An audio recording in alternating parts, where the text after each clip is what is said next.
For most of this mission, everything looked calm. The crew spoke clearly, they laughed. The spacecraft did exactly what it was supposed to do. From the outside, Artemis II looked peaceful. But 250,000 miles from Earth, peaceful really just means nothing has gone wrong yet. It means 4 people are sitting inside a small capsule, knowing that if something breaks, they're on their own. There's no quick way home. No backup crew nearby. No easy second chance. At one point, a 6-minute engine burn decides everything, whether they reach the moon or end up on a path they can't turn around from. All the while, radiation they can't see is passing through them. And when it's time to come back, a heat shield they can't inspect is the only thing standing between them and a wall of fire on re-entry. And if something does go wrong, there's no time to wait. They'll have to figure it out themselves. This isn't a peaceful mission. This is Artemis II. Getting to space is one thing. Getting to the moon is something else entirely. The difference lies in how you navigate the invisible geometry of gravity and motion. In the initial days following the launch of Artemis II, the primary focus was on fine-tuning the spacecraft's trajectory. Orion doesn't just point at the moon and go. It does a series of engine burns, each one calculated to bend its path through space precisely. There's a perigee-raise burn, an apogee-raise burn, and then the big one, the translunar injection burn, about 6 minutes long, that locks the spacecraft onto a path toward the moon.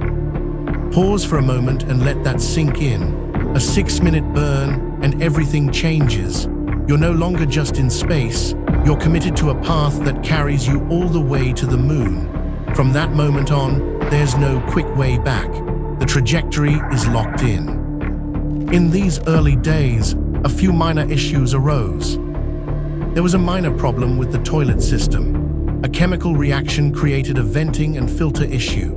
The crew managed it with contingency bags, and a partial fix was applied. In the grand scheme of things, small, but it tells you something about what this mission really is.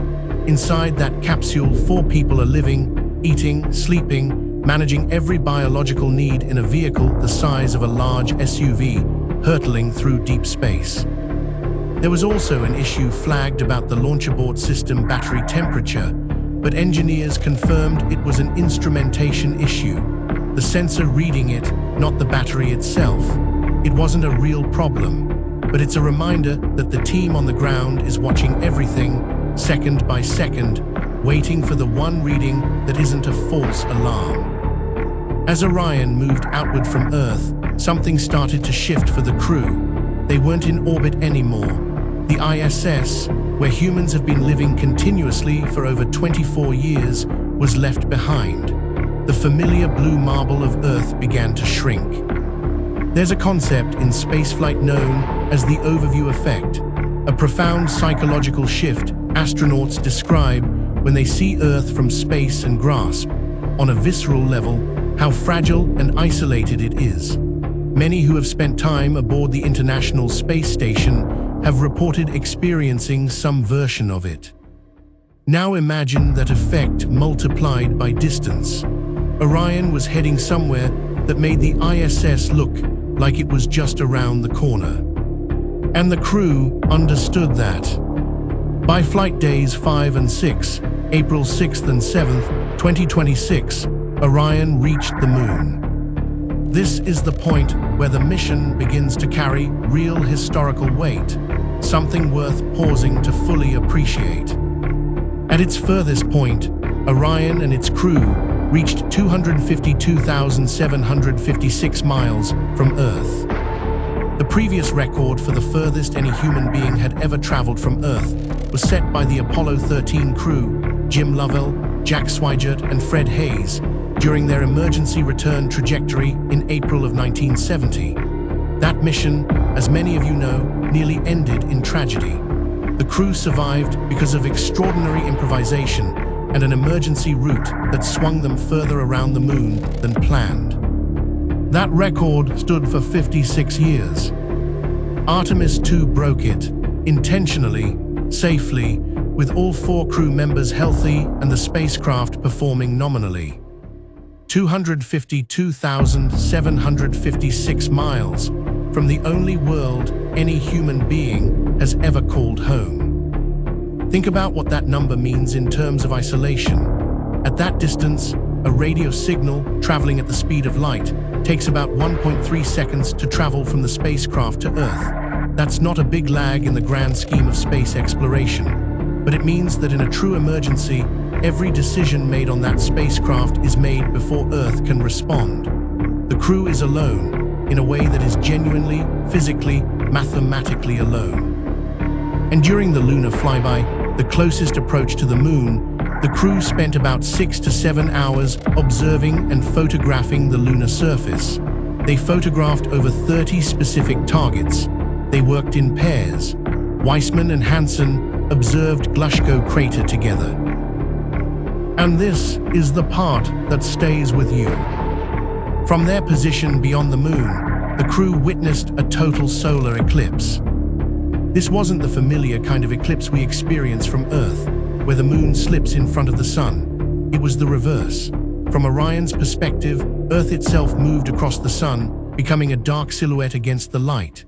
The crew watched their home planet eclipse their star, and for nearly an hour, Earthshine, the soft glow of sunlight reflected off Earth, lit the jagged peaks of the lunar surface below, creating a scene unlike anything ever witnessed by human eyes. One of the crew described it as unreal. Picture what that scene actually looks like. 4 human beings hovering in deep space, watching their planet, the only planet any human has ever stood on, slip across the face of the sun. From that distance, Earth is a small thing, a marble, a pale dot, and it just happened to be passing between them and their star. There is no photograph that has ever been taken from that exact perspective with a living crew. And Commander Reid Wiseman described something else about that moment.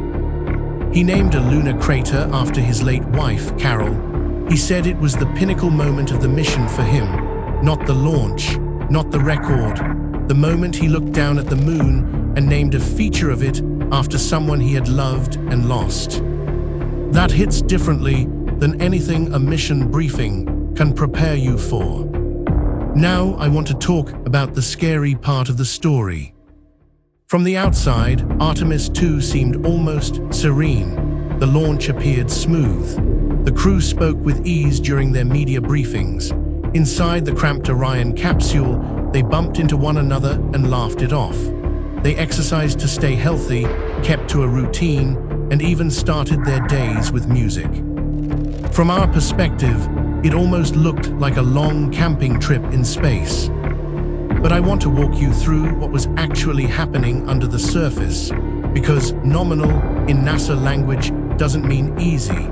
It means nothing went catastrophically wrong.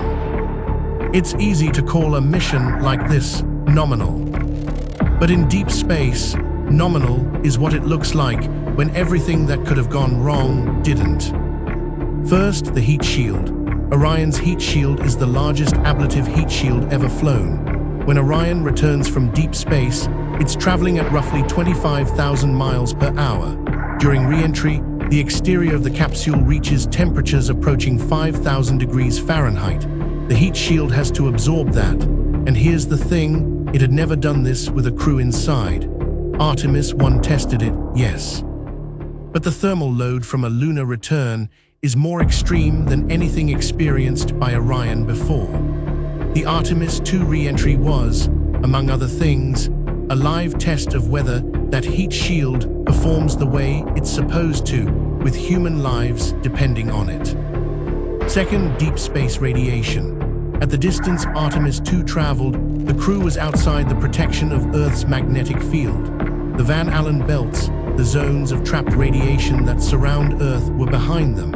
At that distance, the crew was exposed to galactic cosmic radiation and potential solar particle events at levels that cannot be replicated in a ground test. The spacecraft has some shielding, the suits have some protection. But the honest truth is that we are still learning what sustained deep space radiation exposure does to the human body. Part of what Artemis II was doing was measuring that.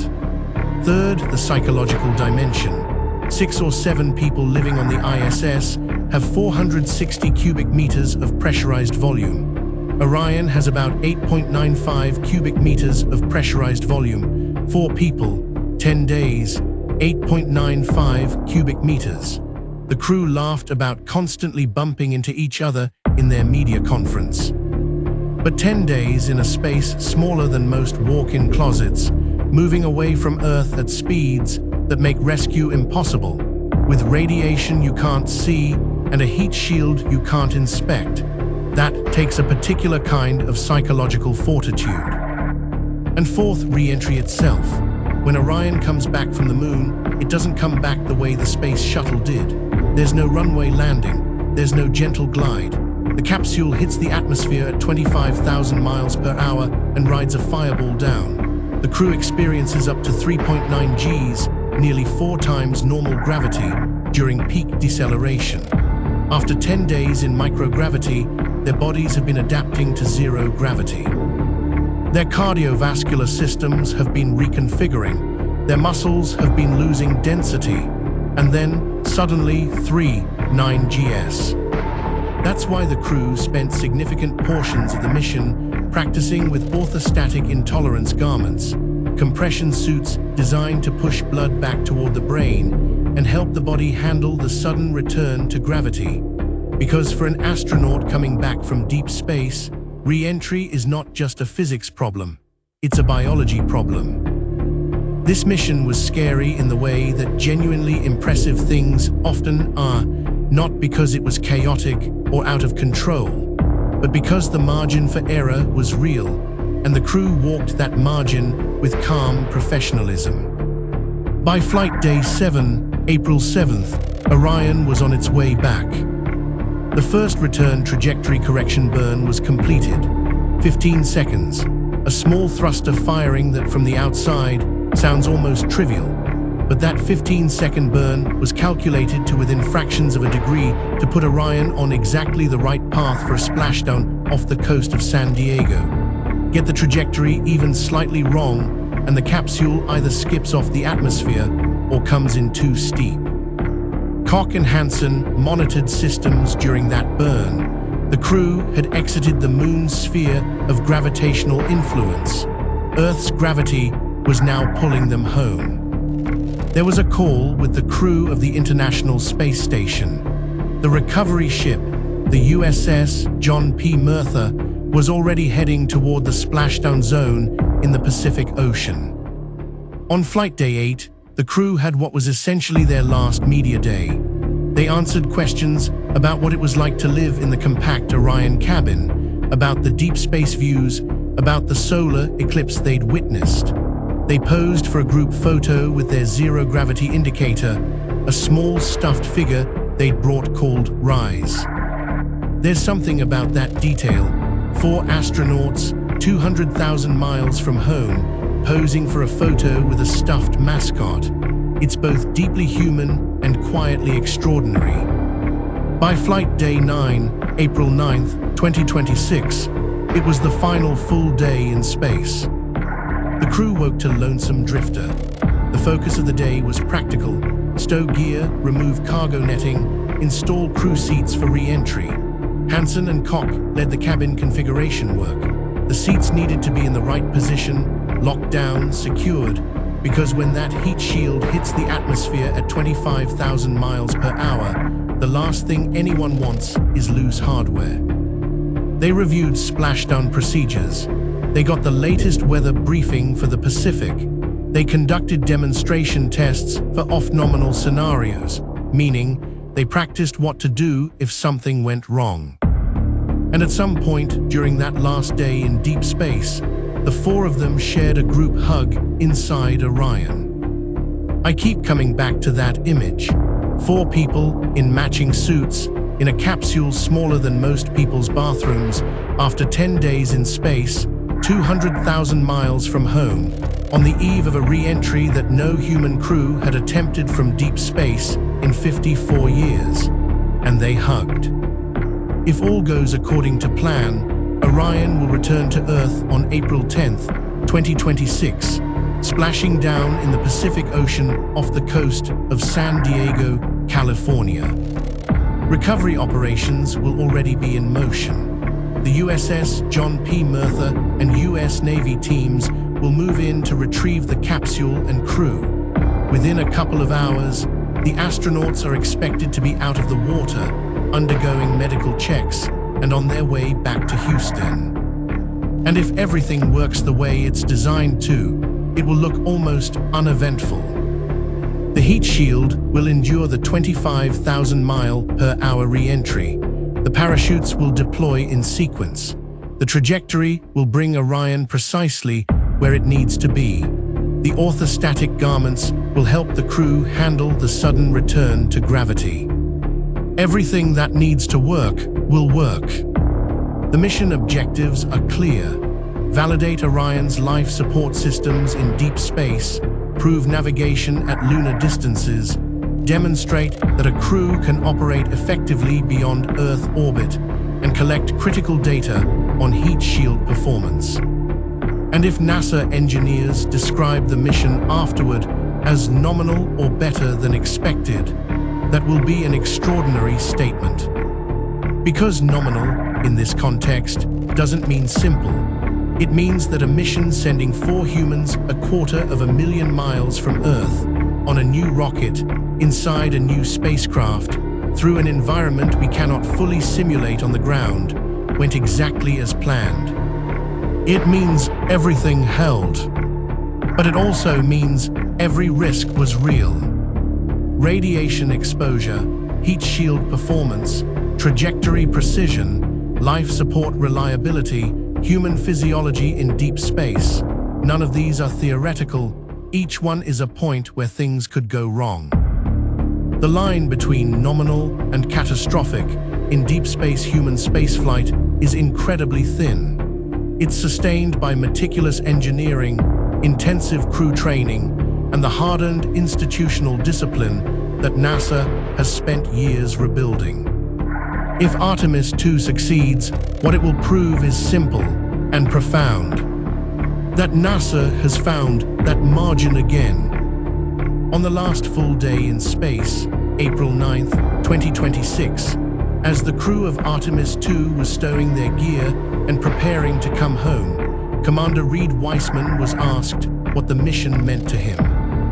He kept coming back to the moment at the moon, the crater he named Carol, the eclipse he watched from the far side of the world, the view of Earth, small, blue, impossibly alone in the darkness, with 4 people watching it from 250,000 miles away.